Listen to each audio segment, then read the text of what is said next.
Живое наследие. В Санкт-Петербурге открылась выставка Крымско-татарского музея. В стенах Этнографического музея России представлено более 200 произведений декоративно-прикладного искусства.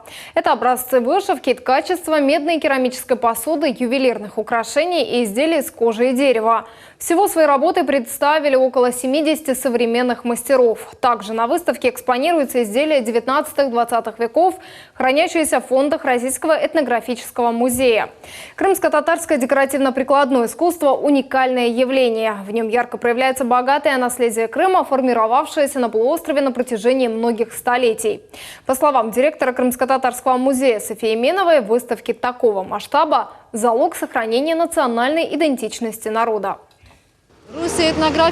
Это федеральный музей. Его посещают многие, не только граждане Российской Федерации, но и зарубежные гости. Надеемся, что всем его посетителям выставка придется по душе, и они поближе познакомятся с нашей культурой.